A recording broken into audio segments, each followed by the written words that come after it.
Hola Magalí, ¿cómo estás? Hola Magalí, ¿nos estás escuchando? Hola Magalí.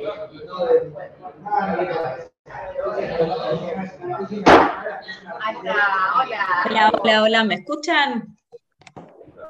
Ahí está nuestra expositora. ¿Nos escuchás bien? Yo perfecto, ¿ustedes me escuchan bien?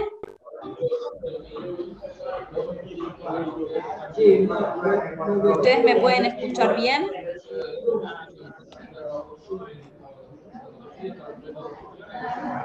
Ahí nos escuchás ahí. Yo los escucho perfecto, ¿ustedes me escuchan? Ahora muy bien, sí. Ah, perfecto, perfecto.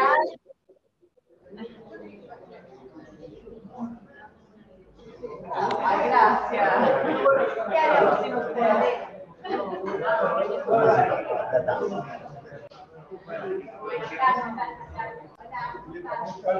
¿Todo bien? Hola hija, ¿cómo estás? Hola, Pa. Bien, ¿cómo andan? Bien. ¿Todo bien? Acá todavía con luz. Sí. ¿Ya durmiendo las bestias? Sí, sí, está. Va, Mateo todavía lo escucho, están ahí con Patrick. Ciro y Nova ya se durmieron. Acá se ven con... Sí, no, estamos en la interna, estamos viendo cómo están las cosas.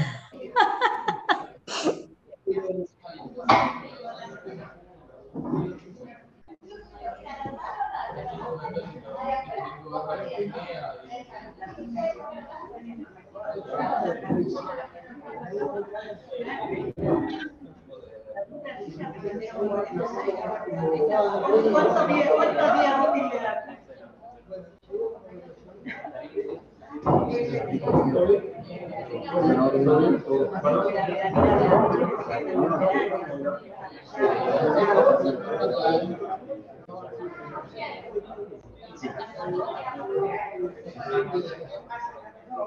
Sí. Perfecto, algo presencial.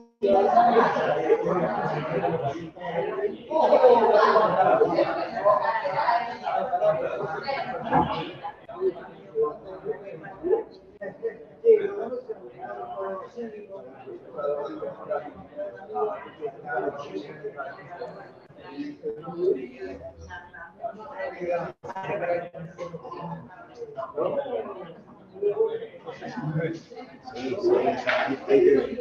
Hola, Miguel Ángel.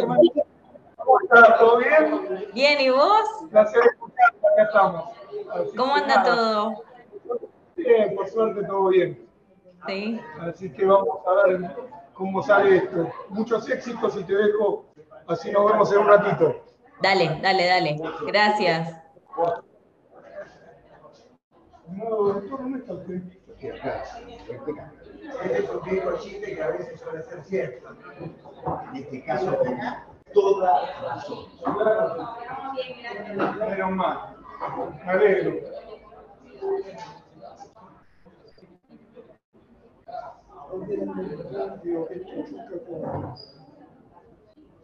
Ahora cuando nos den el ok, largamos.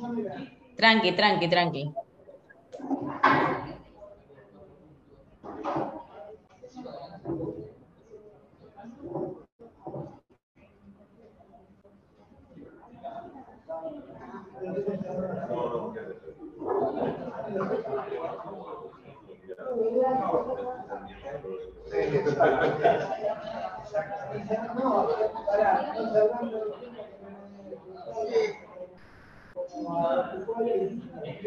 ¿Puede creer que la Corte se decidió resolver varios corpus que tenían trabada la contienda de competencia del año 2016? Ahora estamos resolviendo el área corte 2016. Me dijo que éramos competentes nosotros. Estoy tratando. No, el cuerpo olvidate, pero ya están todos en libertad. Pero te imaginas ahora certificar cuándo quedaron en libertad. Hace 3 días que estoy tratando de certificarlos antes. Todo para declararlos. ¿No? Y además, bueno, la puerta de los Argentina por el después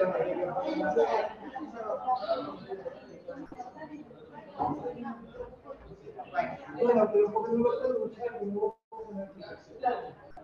Bueno, a ver, Julie, ¿podemos largar?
Empezamos. ¿Sí? Buenas tardes, doctora Magali Bobbio. Gracias a todos por venir, por participar. No voy a hacer mucho prolegómeno porque todo lo hablaré ella. No solamente la jurisdicción que tiene la Corte, sino también el funcionamiento. Y un poco también para contar la historia de cómo llegó ella a la Corte, porque es un destino que puede ser interesante para muchos de los que se reciben de abogados. Así que no más prolegómenos. Magali, estás a cargo de esta conferencia. Te escuchamos. Bueno, gracias a todos por el interés y por la participación. Voy a intentar compartir pantalla a ver si lo logro. Ah, creo que no estoy habilitada. Bueno, no importa. Lo voy a hacer entonces sin PowerPoint, pero... Ya podés compartir, ya lo habilitas. Ahora sí, a ver. A ver. No. Probá a ver de nuevo. A ver. No, me parece que no. Dice que estoy... Podés compartir. Probamos de nuevo. A ver ahora. Ahora sí, perfecto, gracias. Ahí está, a ver si lo pueden, si se puede ver. Sí, se ve bien. Bueno, voy a tratar de...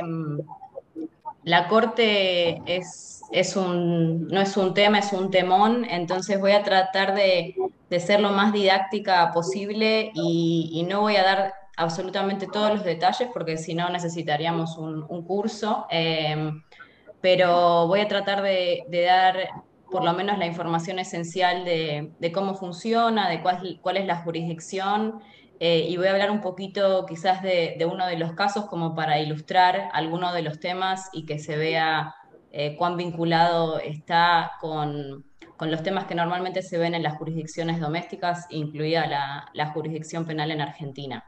Si hay preguntas en cualquier momento me las pueden hacer y si no, las guardan para el final, lo que prefieran. Y sí, voy a hablar al final también un poquito brevemente de cómo llegué a la Corte, que no es algo imposible. Me formé en Argentina como todos ustedes, trabajé en Argentina como todos ustedes, así que eso lo dejo para el final. ¿Cómo surge la Corte Penal Internacional? Tiene una historia que básicamente comienza, se podría decir, comienza hace muchos, muchos años, pero creo que el hito que marca el camino para llegar a la firma de lo que es hoy el Estatuto de Roma El momento más importante son los juicios de Nuremberg y de Tokio, que se llevan a cabo una vez finalizada la Segunda Guerra Mundial, y se llevan a cabo justamente para juzgar a los criminales, en ese momento criminales de guerra, y personas que habrían cometido crímenes de lesa humanidad y de genocidio durante la Segunda Guerra Mundial. Lo novedoso de esto fue que obviamente se intentó llevar adelante justicia penal internacional eh, contra aquellas personas que revestían mayor responsabilidad. Eso significa no contra las personas, contra los soldados o contra los que estaban en los campos de concentración, sino realmente contra los que estaban actuando como lo conocemos nosotros el autor detrás del escritorio. Bueno, después de las experiencias como se conocen de Nuremberg y de Tokio, más recientemente, en los años 90, se empiezan a crear más tribunales penales internacionales a instancia justamente de Naciones Unidas. Se crea lo que hoy ya terminó, que es el Tribunal para la ex Yugoslavia, el Tribunal para el genocidio que se cometió en Ruanda en el año 94. Y después se crean otros tribunales que algunos de ellos todavía están funcionando o quedan ahí residuos, como lo conocemos, mecanismos residuales, que es el Tribunal para el Líbano y el Tribunal para Sierra Leona, por crímenes que se cometieron en esos países respectivamente. Es este un poco el camino que lleva a la comunidad internacional después de muchos, muchos años de negociaciones, en el año 1998, se adopta el Estatuto de Roma, que es básicamente el instrumento que funda la Corte Penal Internacional. Nosotros siempre tratamos de describirlo como un documento que conoceríamos en una jurisdicción nacional como una constitución, un código penal, un código de procedimiento y además acuerdos de cooperación, porque impone, y esto voy a hablar un poquito en unos minutos, pero también contiene un catálogo de obligaciones que los Estados partes tienen para con la Corte, porque la Corte no tiene policía, no tiene territorio, obviamente, depende 100% de la cooperación que provean los Estados. Sin cooperación no puede realmente funcionar.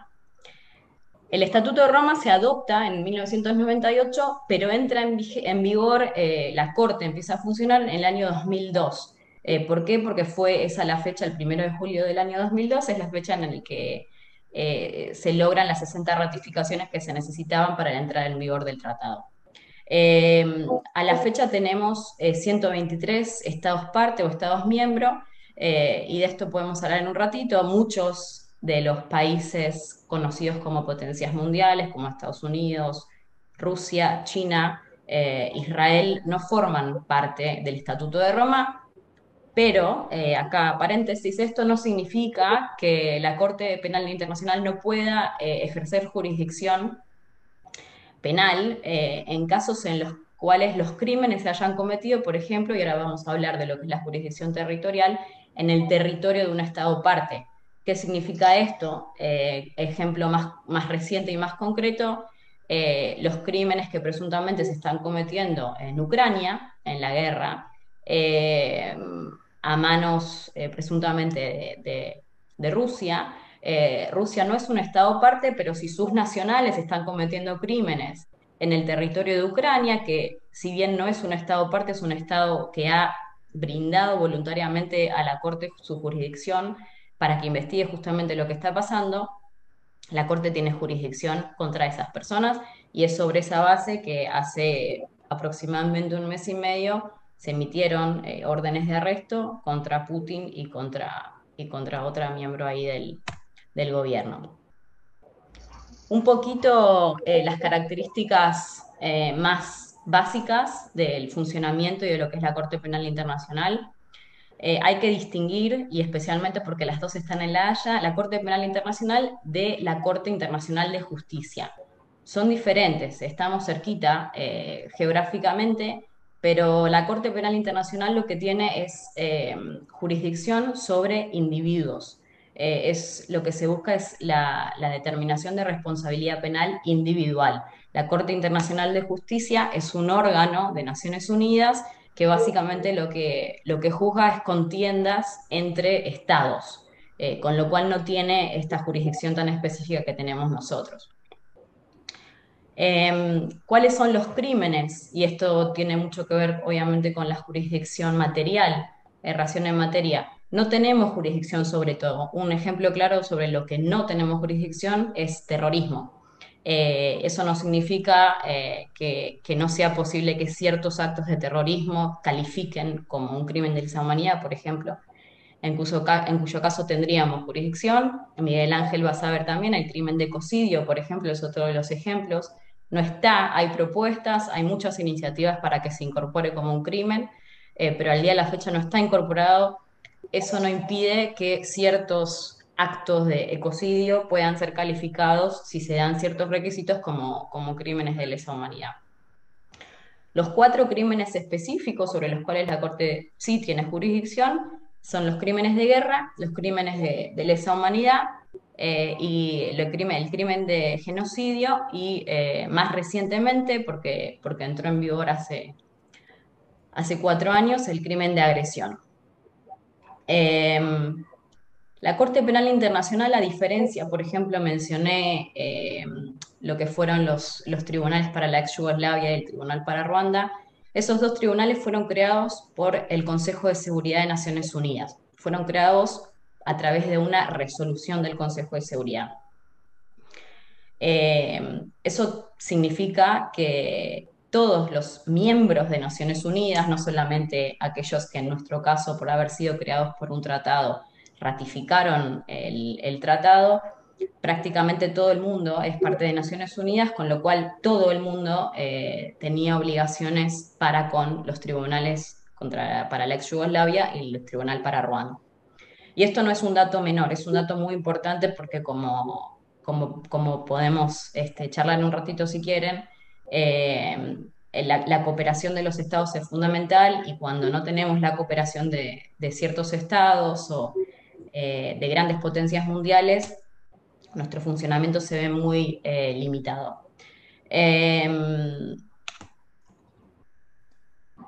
Y otro de los aspectos fundamentales, diría yo, y uno de los aspectos por los cuales yo creo que tenemos que tener más de estas charlas con abogados, con estudiantes de derecho, con jueces de jurisdicciones nacionales, es que la Corte es lo que nosotros llamaríamos una jurisdicción de última ratio. La Corte únicamente va a intervenir en aquellos casos en los que las jurisdicciones nacionales no estén actuando, ya sea porque no pueden actuar, imagínense situaciones en las que hay una guerra, que no es algo difícil de imaginar en los contextos en los cuales la Corte interviene, y en donde literalmente, pensemos en Ucrania en este momento, pero bueno, hay muchos otros países en guerra, los edificios, por ejemplo, donde se llevan adelante estos juicios, no existen más. La gente, los jueces incluidos, fiscales, tienen que irse. En fin, hay una inhabilidad, hay una incapacidad realmente de llevar adelante, por más que la intención esté, juicios contra aquellas personas responsables. El otro supuesto en el que la Corte puede intervenir es cuando las jurisdicciones tienen todo para hacerlo, pero no quieren hacerlo. Y la razón más clara de por qué no querrían hacerlo es para encubrir de alguna manera a las personas responsables, que en muchos supuestos son personas que ocupan altos rangos jerárquicos.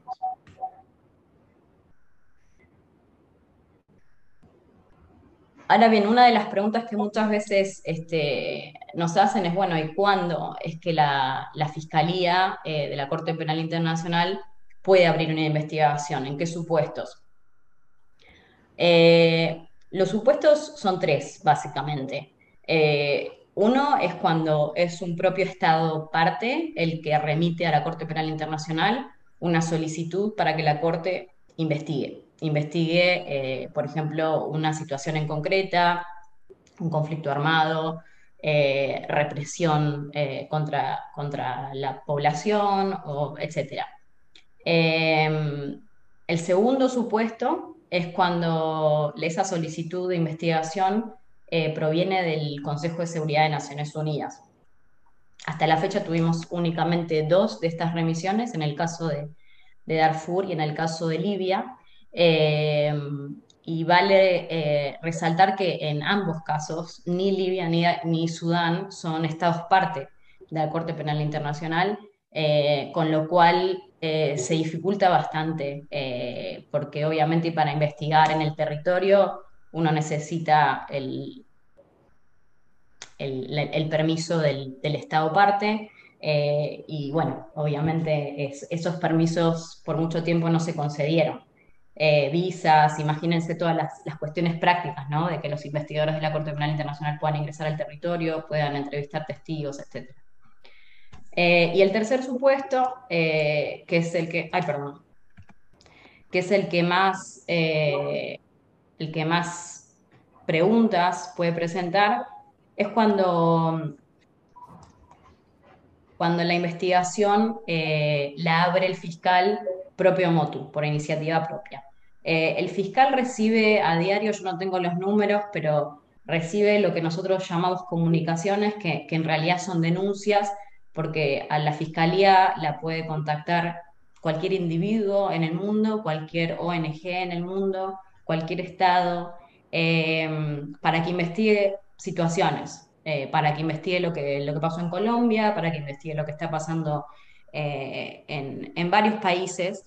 Y todas esas comunicaciones, todas esas denuncias que el fiscal recibe, tiene que hacer un análisis, una evaluación, a ver si merecen o no la apertura de lo que se conoce en la fiscalía como un examen preliminar, que es el estadio previo a solicitarle a los jueces autorización para abrir una investigación. Y este es el único supuesto en el que necesitan esa autorización, y necesitan esa autorización para asegurar este control sobre la discrecionalidad que se le da a la Fiscalía. En el caso de remisión de Estados parte o de remisión del Consejo de Seguridad, ese control de alguna manera lo hacen los Estados o lo hace el Consejo de Seguridad, Naciones Unidas, pero cuando es la Fiscalía la que propio motu, propia iniciativa, decide investigar algo, en esos supuestos necesita el permiso, la venia de los jueces para proceder. Y acá, bueno, algunos de los criterios, porque también la pregunta es, bueno, ¿y cuándo va a abrir una investigación? ¿Respecto a qué? Porque se imaginan que se reciben miles y miles de denuncias de muchas de las situaciones que se presentan o que se presentaron en todo el mundo. Estos son algunos de los criterios, los más importantes, diría yo, y que tienen que ver también con los límites de nuestra jurisdicción. Por haber entrado en vigor el 1 de julio del 2002, la Corte solamente tiene jurisdicción temporal sobre crímenes que se hayan cometido después de esa fecha. Y si un Estado parte ratificó el Estatuto de Roma con posterioridad a esa fecha, por ejemplo en el año 2008 o 2009, la Corte únicamente va a tener jurisdicción temporal respecto de crímenes que se hayan cometido con posterioridad a la fecha de ratificación de ese Estado parte. En cuanto a la jurisdicción territorial, bueno, lo mencioné, la jurisdicción territorial es sobre el territorio del Estado parte o del Estado que voluntariamente se haya sometido a la jurisdicción de la Corte para una situación específica. Y también sobre crímenes que se hayan cometido por nacionales de ese Estado parte. Por ejemplo, si un nacional de Argentina, que es un Estado parte del Estatuto de Roma, cometiese un crimen en Estados Unidos y Estados Unidos no hace nada, no lo investiga por la razón que sea, la Corte podría tener jurisdicción sobre esos crímenes. Obviamente si se dan todo el resto de las condiciones, los requisitos. Jurisdicción material ya hablamos, el hecho, el presunto crimen tiene que ser calificado como crimen de guerra, crimen de lesa humanidad, genocidio o agresión, y para eso obviamente tiene que establecerse no solamente el crimen, ya sea un asesinato, una violación, sino también lo que nosotros llamamos los elementos de contexto, que en el caso de los crímenes de guerra tienen que ver con que se tiene que haber dado en el contexto de un conflicto armado, ya sea un conflicto armado internacional o de carácter no internacional, lo que conocemos como guerras civiles. En el caso de los crímenes de lesa humanidad, tiene que ser un hecho que se enmarque en un ataque generalizado o sistemático contra la población civil. En el caso de genocidio tiene que haber lo que nosotros conocemos como la ultraintencionalidad, el hecho tiene que haber sido cometido con la intención de destruir parcial o totalmente a un grupo y no cualquier grupo. Son 4 tipos de grupos específicos, que son grupos religiosos, grupos nacionales, grupos étnicos y grupos raciales. Y después tenemos el crimen de agresión, que es básicamente una violación a la Carta de Naciones Unidas, y general, hasta ahora no hemos tenido ningún caso porque también es bastante reciente que los estados se pusieron de acuerdo sobre la definición. Eso lleva muchos años. Después hay también un criterio de crímenes que sean suficientemente graves, porque la Corte no tiene la capacidad de investigar todos los crímenes de guerra, todos los crímenes de lesa humanidad que se cometen en el mundo. Entonces ahí también la Fiscalía y después las salas hacen un análisis de gravedad. Y bueno, lo que les mencioné antes, que la Corte es una jurisdicción de última ratio, de última instancia. Eso significa que si los crímenes están siendo investigados a nivel nacional de manera genuina, en ese caso la Corte básicamente no tiene posibilidad de actuar. Se tiene que declarar el caso inadmisible.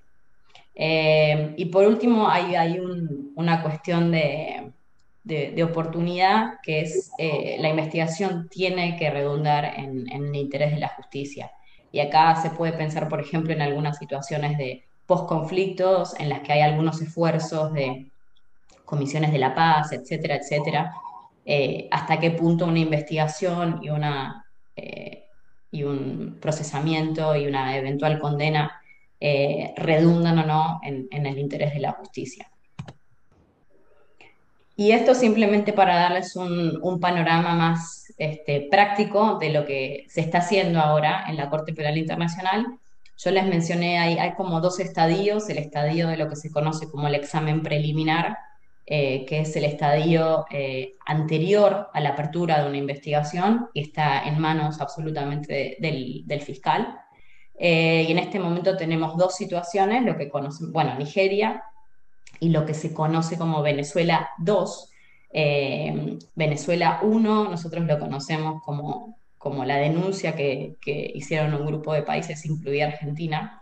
La remisión, antes hablábamos de cuándo puede abrirse una investigación, en este caso fue una remisión de Estados parte, incluida Argentina, para que se investigue los presuntos crímenes que se estarían llevando adelante por parte del régimen del presidente Maduro.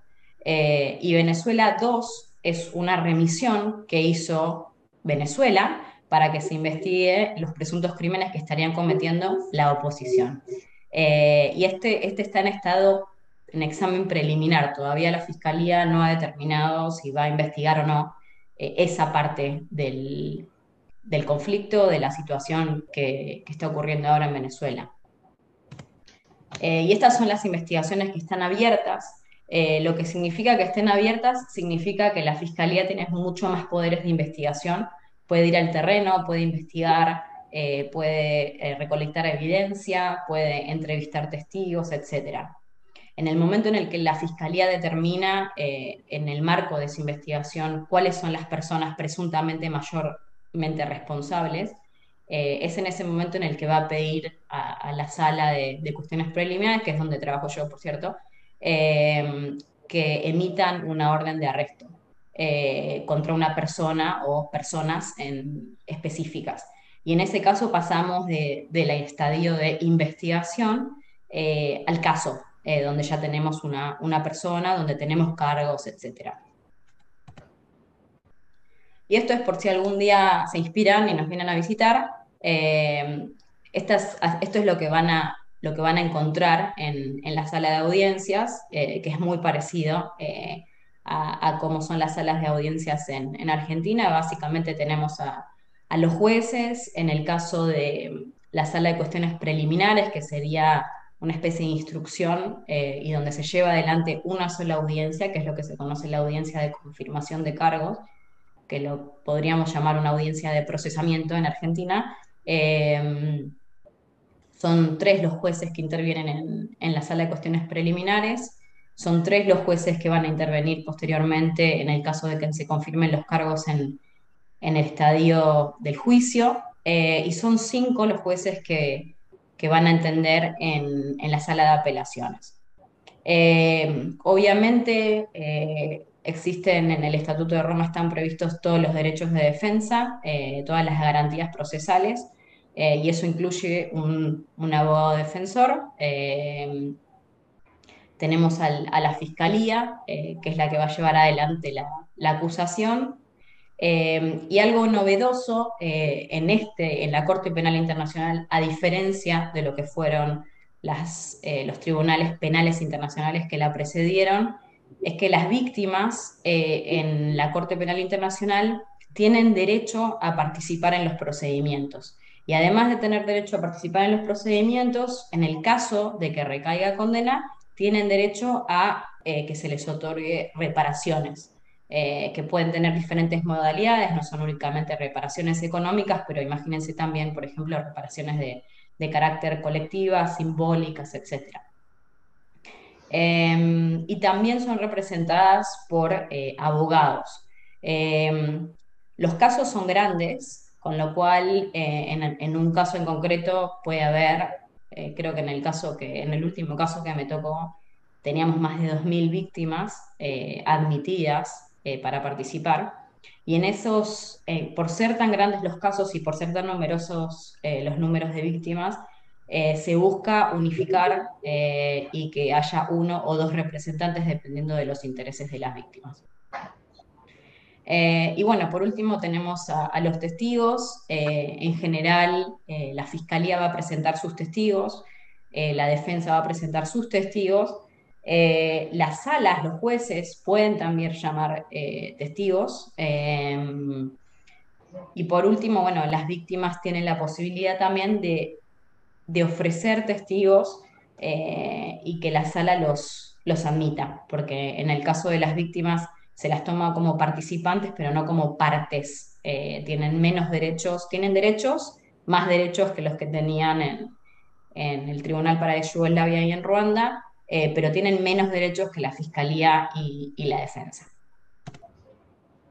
Estos son algunos les quería contar un poquito de uno de los casos que es uno de los que me tocó trabajar en apelaciones, donde estuve hasta enero de este año, que es el caso de Dominic Ongwen, que lo ven abajo en el medio.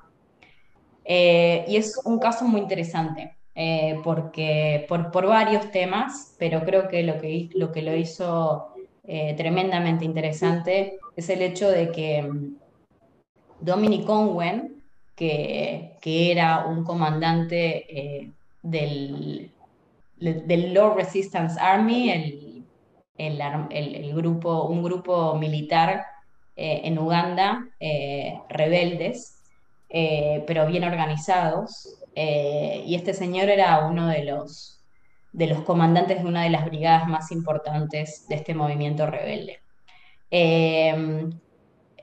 Como comandante de esta brigada, ordenó y cometió, por mano propia también, muchos crímenes muy horribles. Tuvo esclavas sexuales, obligó a mujeres a que se casaran con él, con todo lo que eso implica, que tuvieran hijos, etcétera, etcétera.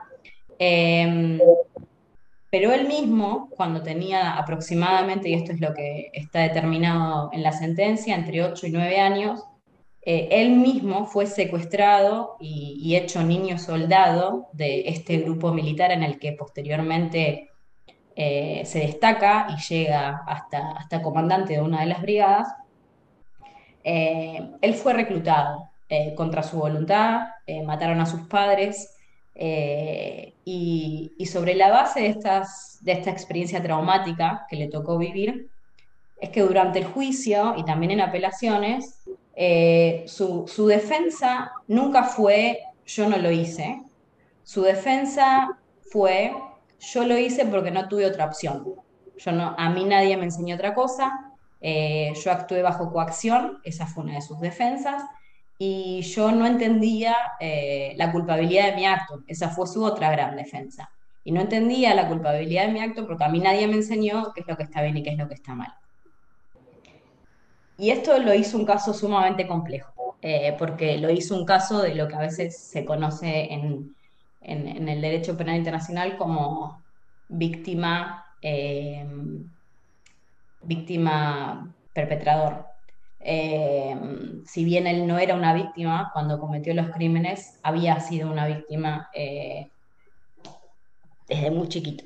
Eh, y bueno, esto la sala de juicio y posteriormente la sala de apelaciones lo confirmó, no constituyó una defensa porque en el momento, por varios elementos que quedaron establecidos, uno de ellos, los crímenes que él cometió de manera privada, muchos de los crímenes sexuales fueron cometidos de manera privada, eh, con lo cual el argumento de la coacción queda un poco fuera de lugar.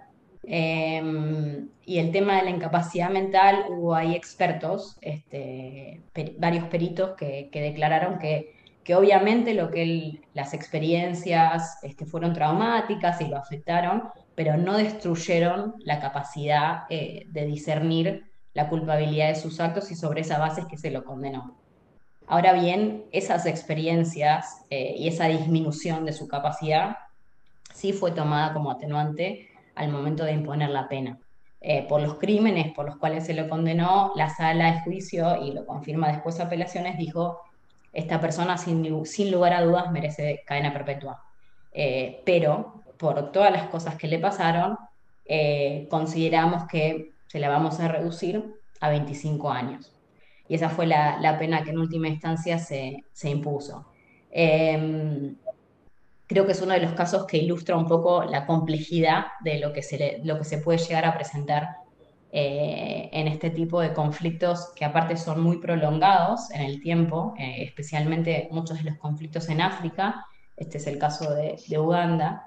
Y después hubo un montón de otras cuestiones más jurídicas, como la interpretación del matrimonio forzoso como crimen de lesa humanidad, que en el Estatuto de Roma no está codificado como tal, pero se lo condenó como un crimen de lesa humanidad que se llama otro acto inhumano, que es lo que conocemos nosotros en Argentina como una especie de tipo penal abierto, porque no se define específicamente cuáles pueden ser otros actos inhumanos. Y se consideró que el crimen de matrimonio forzoso, que el acto de matrimonio forzoso califica como otro acto inhumano por la similitud con algunos de los otros crímenes de lesa humanidad que sí están específicamente codificados en el Estatuto de Roma y por la gravedad, que es el otro criterio para poder calificarlo de esa manera.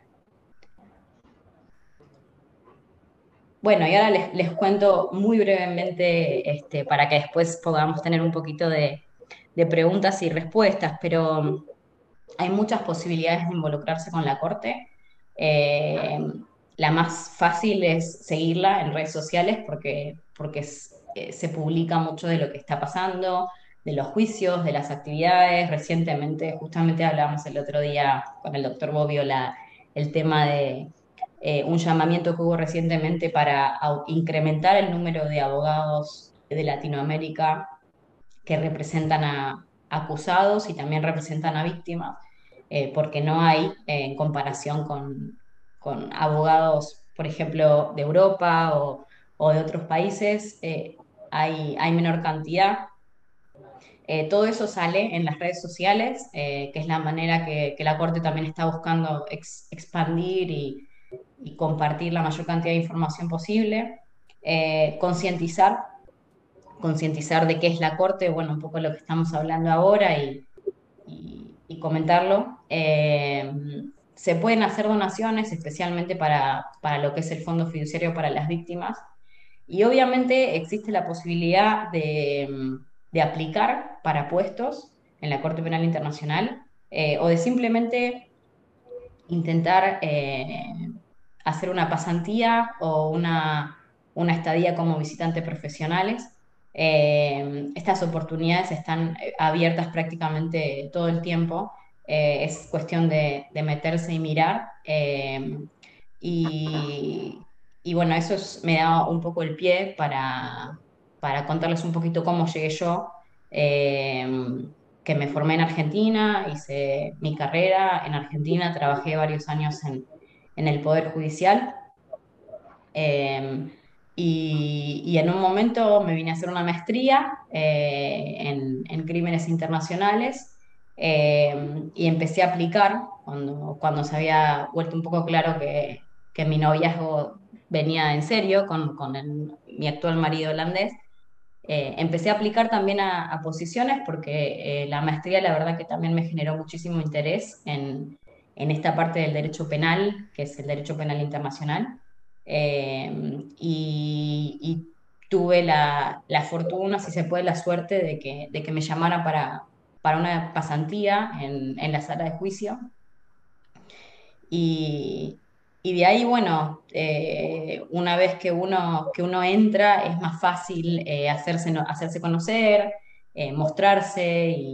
Y hay algo que justo el otro día hablaba con mi papá, que es el tema de, tenemos una ventaja muy grande, la gente en Latinoamérica, tenemos ventajas y desventajas, ¿no? La desventaja más obvia es la distancia, los costos, etcétera, y el tema del idioma. Pero creo que una ventaja más muy grande es que al empezar a trabajar desde tan jóvenes, muchos de nosotros, mientras estudiábamos, eh, tenemos muchos años de experiencia que en general acá en Europa realmente se empiezan a adquirir años de experiencia una vez que uno termina su maestría. O sea que uno llega a los 24 o 25 años sin haber trabajado más que de mesero en un bar en la playa. Eh, y eso hace una gran diferencia porque uno llega no solamente por la experiencia sustantiva, pero también por la actitud profesional que uno trae. Uno ya trabajó y trabajó en un ambiente muy parecido, porque el ambiente de la Corte Penal Internacional en muchas cosas es distinta, pero en la esencia es muy parecido a lo que es el Poder Judicial de Argentina. Eh, y creo que eso nos da una gran ventaja.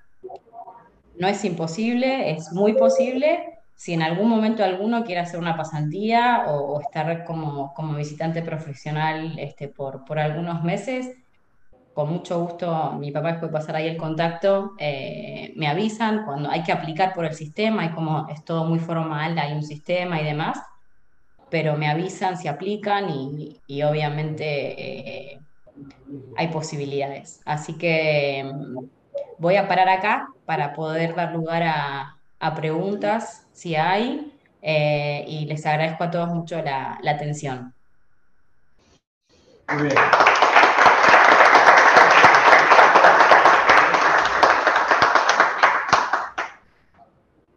Bueno,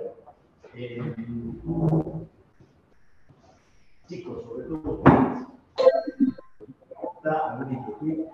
Sí, no, yo quería saber cómo se financia la Corte Penal Internacional, con qué financia todo el trámite, porque al fin y al cabo, no sé, los Estados miembros forman parte, pero no sé si aportan algún monto para que... Es una muy buena pregunta, porque también me da un poco pie para contarles la estructura más formal de la Corte.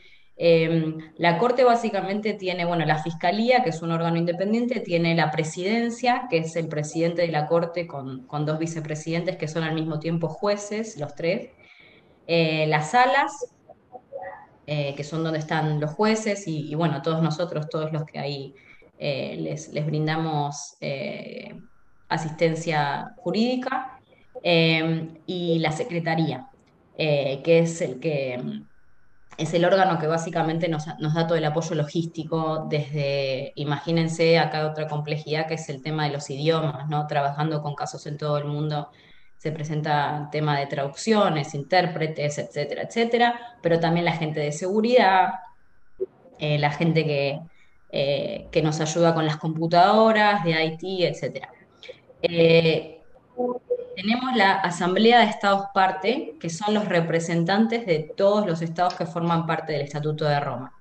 Y la Asamblea de Estados Parte es básicamente lo que sería el órgano legislativo, porque es el órgano que puede hacer enmiendas al Estatuto de Roma, es el órgano que puede hacer enmiendas a las reglas de procedimiento y prueba, y es el órgano que financia a la Corte Penal Internacional. ¿Y cómo se financia? Son aportes de los estados parte, incluida Argentina. Parte del presupuesto que se aprueba todos los años en Argentina incluye lo que se le paga a la Corte anualmente, eh, y depende del crecimiento de cada país. En este momento, el país que mayormente contribuye es Japón, e irónicamente es uno de los países con menos representación de japoneses en la Corte. Asia también está muy subrepresentada en la Corte. Eh, pero son básicamente los estados parte y designan parte de su presupuesto anual para financiar la Corte.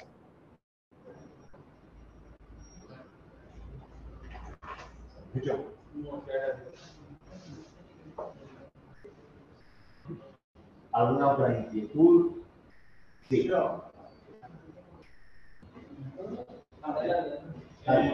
No, mi pregunta es si los delitos que abarcan la Roma pueden tener efectos retroactivos a hechos previos. Por ejemplo, el delito de cocidio. Yo sé que una de las cuestiones que más están en discusión en relaciones internacionales es, por ejemplo, calificar de cocidio bueno, lo que fue el genocidio armenio o hechos previos, ¿no? Y es el concepto se consolida en 1945. Creo que no escuché muy bien la pregunta, sé que es algo del genocidio, pero no escuché muy bien la pregunta. Sí. ¿Quieres acercarte? Acércate que se escucha mejor, sí. Gracias. No, sí, la calificación legal de cocidio, por ejemplo, y los otros delitos, el Estatuto de Roma tienen efectos retroactivos. Se pueden aplicar hechos previos a su tipificación de 1945. No, por ser el principio de legalidad también está específicamente codificado en el Estatuto de Roma, y no se puede aplicar retroactivamente.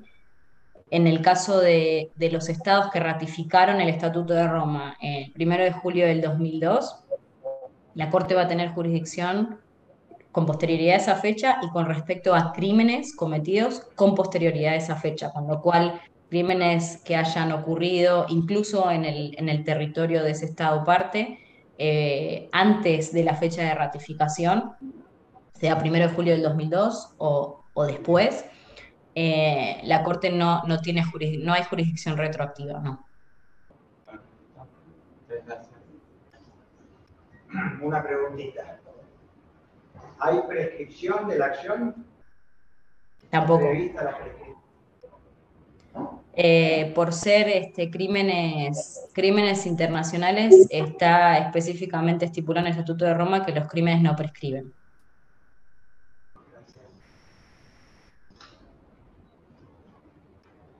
¿Algo más?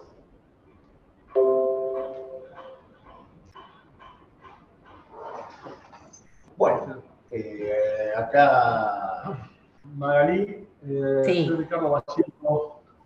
La verdad que un honor tenerte con nosotros hoy, agradecerte muchísimo, decirte que no solamente los integrantes de la cátedra estamos agradecidos, sino que hay gente del Poder Judicial, el doctor Guillermo Costabel, me mandó especiales saludos para vos hoy, te recuerda con muchísimo cariño y respeto, la doctora Noelia Matalone, también, Sí. con muchísimo cariño también, y mucho respeto. Textualmente me llegó un mensaje diciendo: saludar por favor a esa genia. Lo digo textual. Así que realmente los agradecidos somos nosotros por haberte tenido de acá. Vamos a sacarle a tu papá al babero en este momento.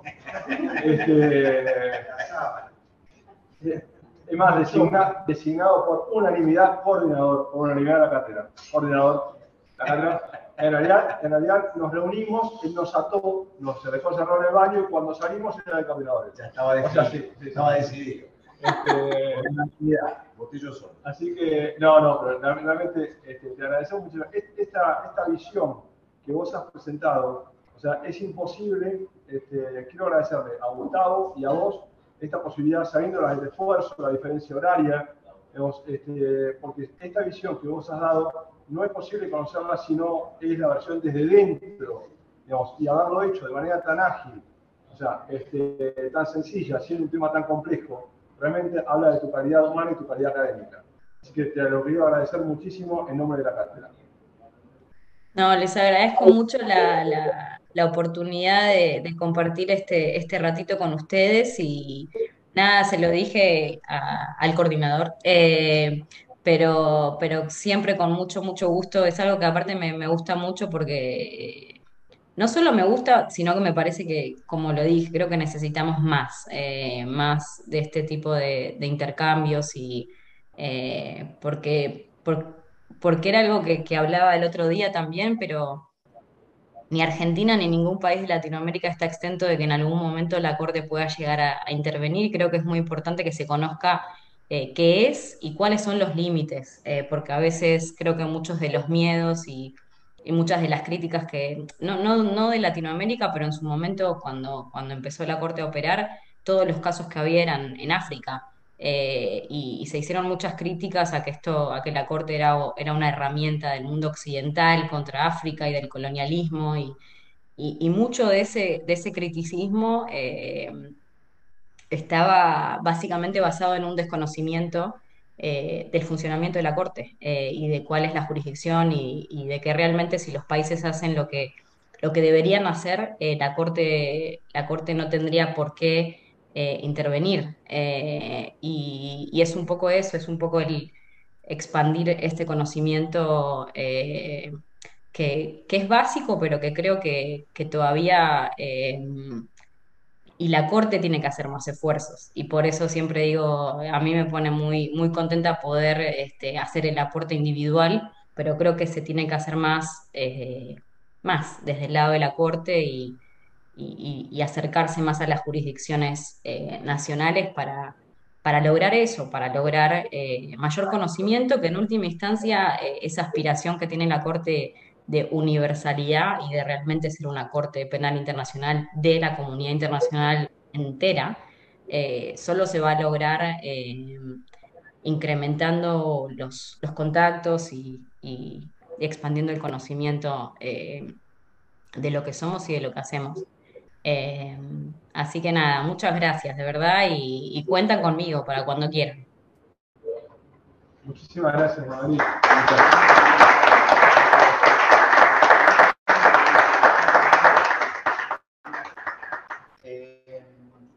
Si no hay más preguntas, no hay más inquietudes. ¿Puedo hacer una pregunta? Una más. ¿Aguantás una más? Sí.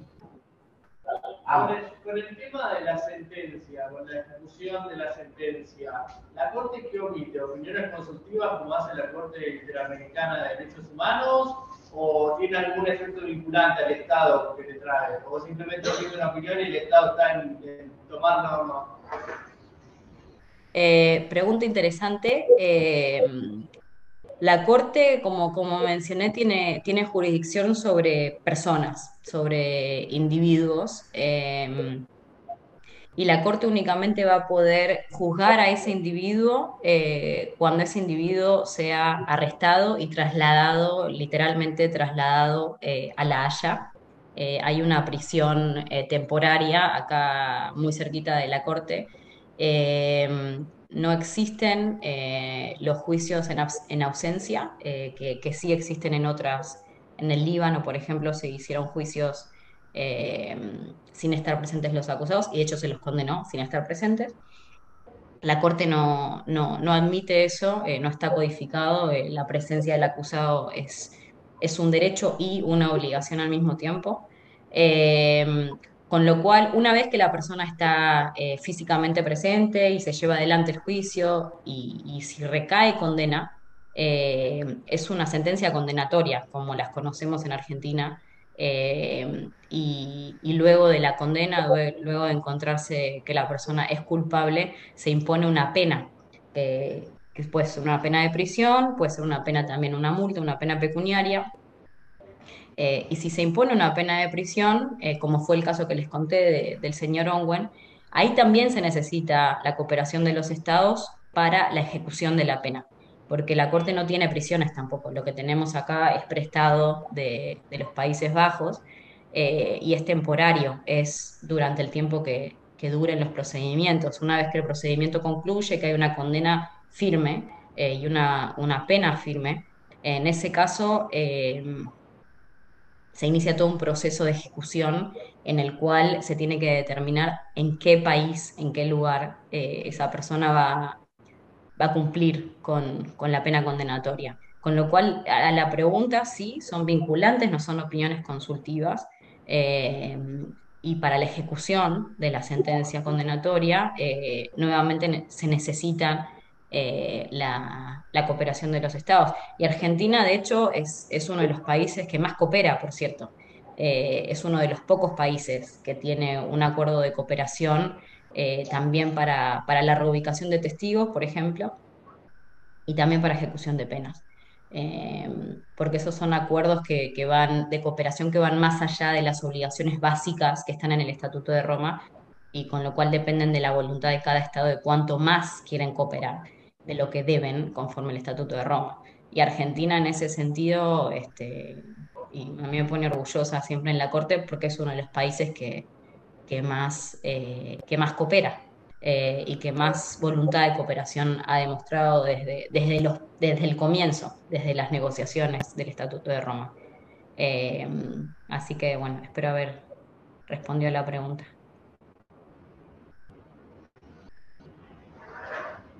Muchas gracias. Bueno, Gracias. doctora, la dejamos ir a descansar. Ya es hora de ir a dormir, su familia va a estar durmiendo, así que nuevamente las gracias por este tiempo, por poder hacer tan amable y tan gentil, tan llevadera la charla. Tenés a quien salir, así que hija, muy buenas noches. Muchas gracias y buenas tardes, noches para todos.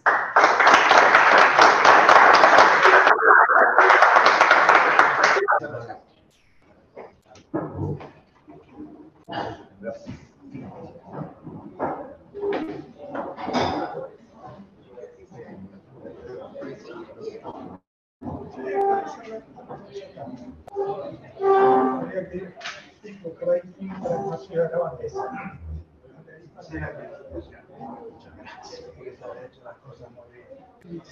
Intenté. Salió bien. Chao, mucho gusto. Chao, querido. Todo perfecto. Atención, muy bien.